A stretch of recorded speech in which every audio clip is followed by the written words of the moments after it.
Muy buenos días. Mi nombre es Beatriz Rojas. Yo soy médico neumólogo que actualmente me encuentro laborando en el Hospital Blanco Cervantes. El día de hoy tengo para compartir con ustedes una breve charla sobre la tuberculosis, conmemorando el Día Mundial de la Tuberculosis, que es el 24 de marzo. La idea es comentarles algunos aspectos sobre esta enfermedad para hacer conciencia que en realidad es una enfermedad que se mantiene vigente en la actualidad. ¿Y esto por qué? Bueno, uno pensaría que la tuberculosis es una enfermedad de antes o que pasaba antes. De hecho, es una enfermedad que está ampliamente descrita en los libros viejos. Se le llamaba tisis o la peste blanca en la época victoriana. Incluso existen varios trabajos artísticos sobre esta enfermedad. Se describía que era gente pálida, adelgazada, que tosía y frecuentemente se observaba sangre en los pañuelos y así lo podemos ver representado en libros y en películas. Y eso tal vez nos genera una sensación de que la tuberculosis es una enfermedad de la antigüedad o que ya no ocurre. Tan es así que tenemos grabado en la memoria de nuestro país que existían hospitales dedicados únicamente a tratar la tuberculosis, como lo fue en su momento el hospital que actualmente se ubica en lo que se conoce como el Sanatorio Durán, ¿verdad? Que es un edificio que actualmente está en ruinas y que fue en su momento un hospital dedicado para tratar personas con tuberculosis. En ese momento no lo teníamos tan claro. Se pensaba que el aire fresco de las montañas probablemente le iba a hacer bien a estos pacientes. Hoy en día sabemos que por estar en un lugar en realidad de altura, la bacteria de la tuberculosis, de la que vamos a hablar pronto, es una bacteria que depende del oxígeno para vivir. Y cuando nos encontramos en sitios muy altos, el contenido total de oxígeno que hay en la atmósfera disminuye un poco. Y por lo tanto, a esta micobacteria no le sientan bien los lugares de altura. Entonces, en este lugar inicialmente se utilizó para tratar pacientes con tuberculosis en Costa Rica e incluso el hospital donde actualmente me encuentro laborando, que es el Hospital Dr. Raúl Blanco Cervantes, en 1958 se inauguró como un hospital antituberculoso, de manera que la lucha contra la tuberculosis está ligada a la historia del hospital, que posteriormente en 1975, más o menos, cuando ya los casos disminuyeron dramáticamente, se transformó en un hospital completamente para atención de la población geriátrica. Em, Esta bacteria, que uno pensaría, bueno, es una enfermedad antigua, no lo es, hay muchos casos.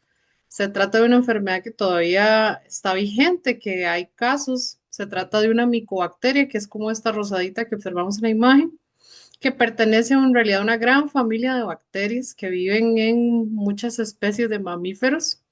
Hay varias especies en el complejo de Mycobacterium tuberculosis y el Mycobacterium tuberculosis es el que más causa enfermedad y el que todavía logramos identificar.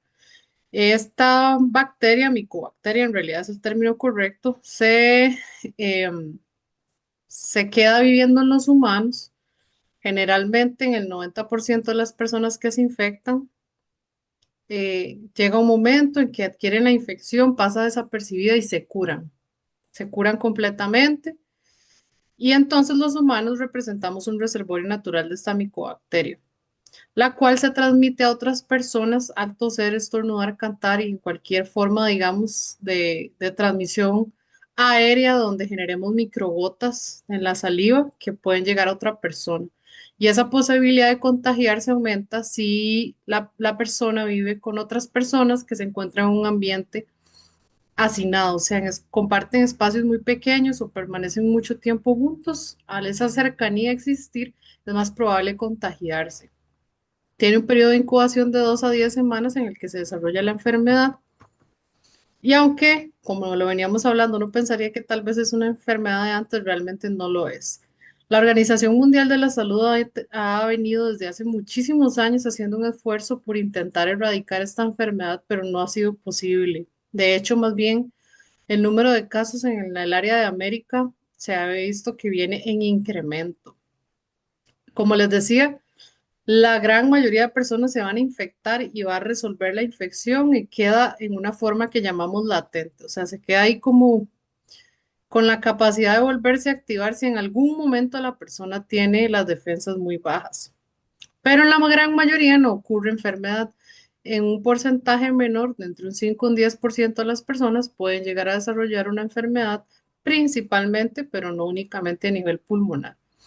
Casi todos los casos son en países en vías de desarrollo, lo que nos incluye a nosotros, y la situación en Costa Rica, como pueden ver acá con estos datos epidemiológicos, se ha mantenido bastante estable en la última década. Tenemos como entre 300 y 500 casos anualmente.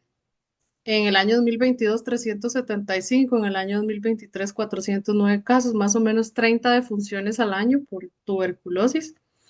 Y en realidad en el año 2025 cerramos con más de 500 casos. Entonces es una enfermedad que se mantiene ahí y que parece incluso que en nuestro país, al igual que en el resto de América, va en aumento. La provincia que tiene más casos es San José, seguida por Limón y en tercer lugar Alajuela. Como les decía, una persona infectada la transmite a otra a través de microgotas.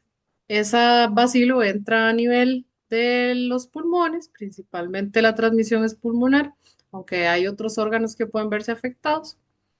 Y lo que va a generar es eh, una pequeña cicatriz, como un granuloma a nivel del parénquima del pulmón, en la carnita del pulmón, y también va a inflamar los ganglios que hay a nivel local, pero eso contiene la infección. En la mayoría de las personas solo queda como una huella y no desarrolla enfermedad, pero entre un 5 y un 10% la micobacteria puede empezar a reproducirse y empieza a generar inflamación y destrucción del tejido pulmonar.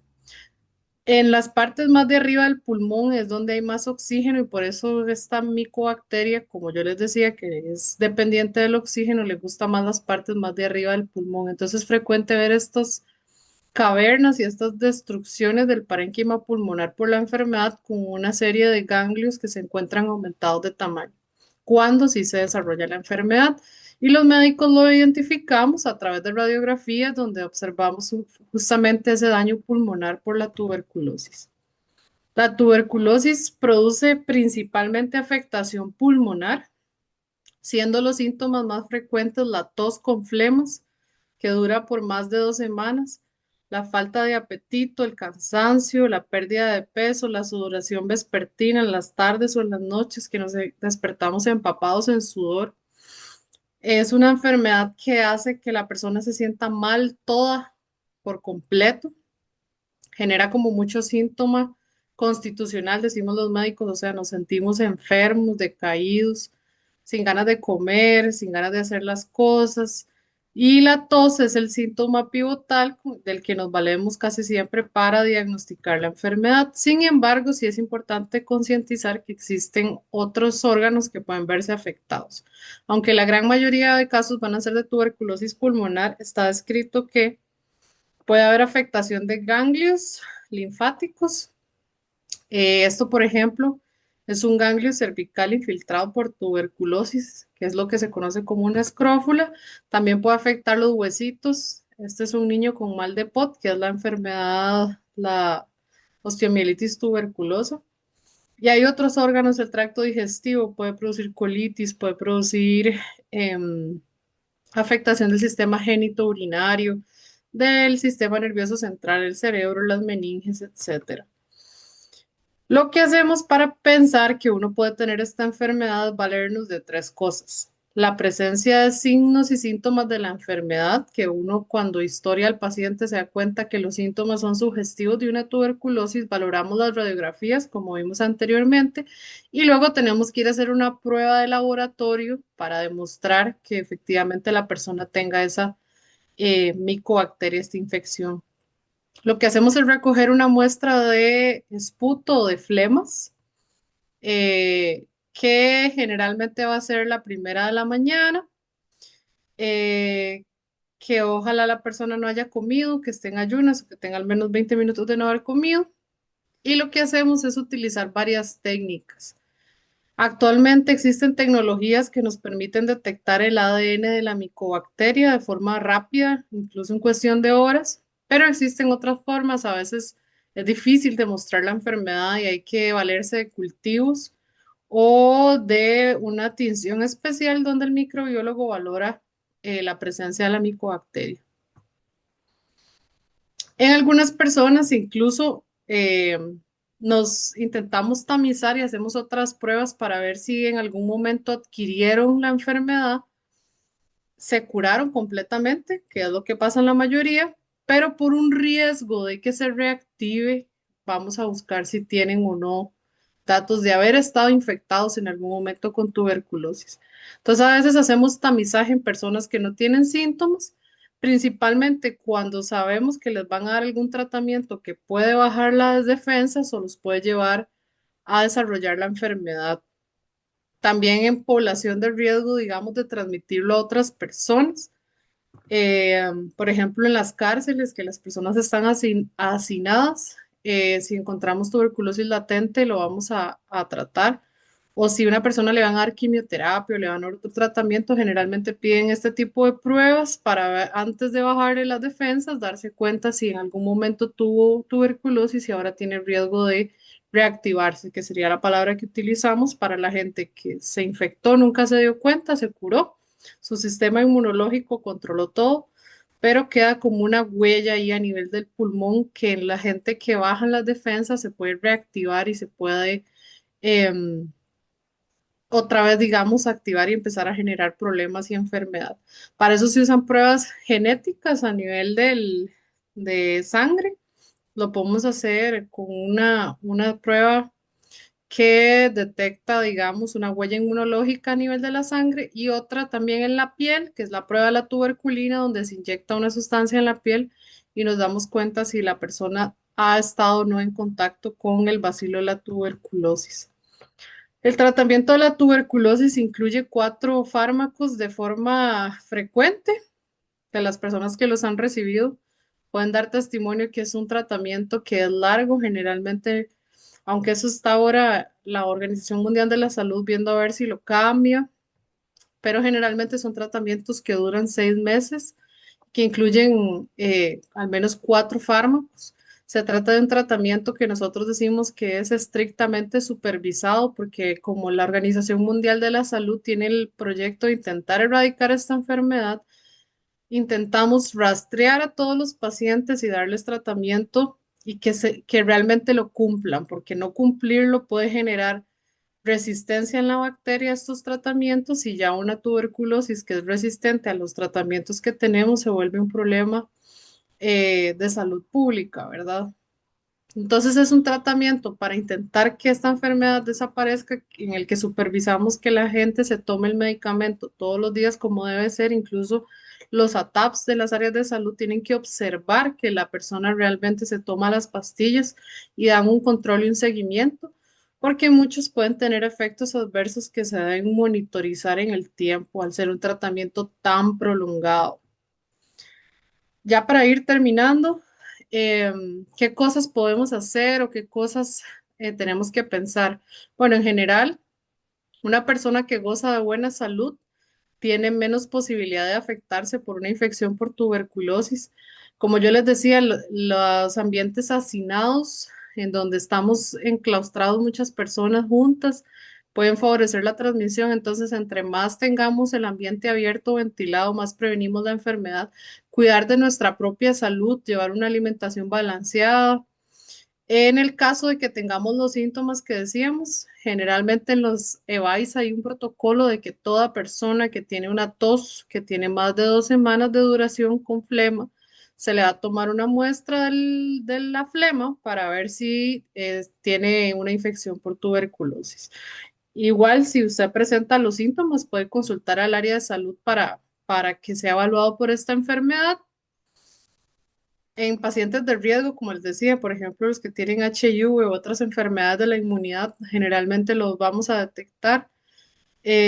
Cubrirse la cara y la boca al toser, al estornudar.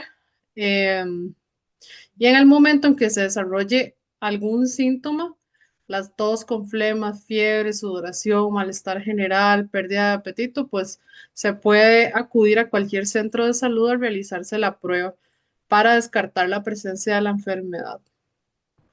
Esta es la charla que yo tenía para ustedes el día de hoy. Espero que les sea de utilidad y que tomemos un poco más de conciencia sobre eh, la presencia de esta enfermedad, que es una enfermedad que sigue siendo vigente en nuestro tiempo y que genera defunciones en nuestro país y que por lo tanto tengamos la conciencia de consultar cuando sea prudente.